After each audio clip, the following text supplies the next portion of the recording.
এখনো রাজ্যের গ্রামগঞ্জে প্রত্যন্ত এলাকায় রাস্তাঘাটের সমস্যায় এখনো সড়ক অবরোধ করতে বাধ্য হয় এলাকাবাসীরা।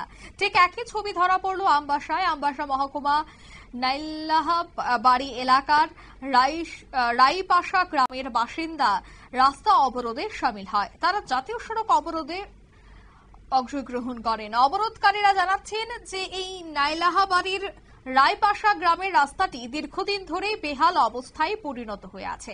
এই রাস্তাটি চলাচলে একেবারে অযোগ্য, যার ফলে কোনো জরুরি কিছু হলে রাস্তায় আটকে থাকতে হয় এলাকার জনগণকে। বহুবার আধিকারিক সহ নেতৃত্বদের জানিয়েও সেই রাস্তা সংস্কার হয়নি, যার ফলে এলাকার প্রমিলা বাহিনীরা আজ এই রাস্তা দাবিতে অসম আগরতলা জাতীয় সড়কটি অবরোধ করে বসেন।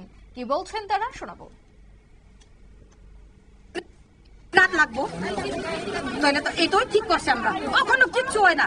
আর এই জিনিস লইয়া গত রাত্রে ড্রাইভার হেরা নাম্বার আছে, আমি কল করতে পারি। এখন এই জিনিস লইয়া এইদিকে গেছে গুরুত্ব, কিন্তু রাস্তা নাই। ওই গাড়ি আবার ওই জিনিসটা লইয়া যাও আমবাসানি লইছে কিতা জানি, আবার আজকে এই জিনিসটা আমরা লাগে এসেছি দল গ্রুপ বা নিজে পরিবারের লাগে জিনিস, অনেকটি জিনিস গরিব হইলে ওই ত্রিশ লাগে কিতা লাগে পেন আর স্টুডেন্ট লাগে কত এখানে ইয়ে হয় সমস্যা।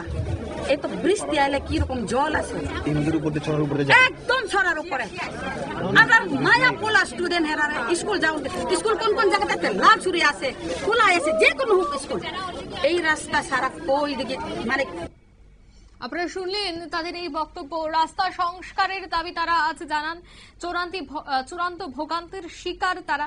বারবার এই রাস্তা মেরামতের তারা দাবি জানিয়েও কাজের কাজ কিছু হচ্ছে না বলে অভিযোগ। এখন দেখার বিষয়, যেহেতু প্রশাসনিক আধিকারিকরা ঘটনাস্থলে উপস্থিত হয়েছে, এবার দেখার বিষয় যে প্রশাসনিক আধিকারিকদের আশ্বাসের কতটা বাস্তবায়ন ঘটে। নিয়ে নিচ্ছে ছোট্ট একটি বিজ্ঞাপন বিরতির সঙ্গে থাকুন।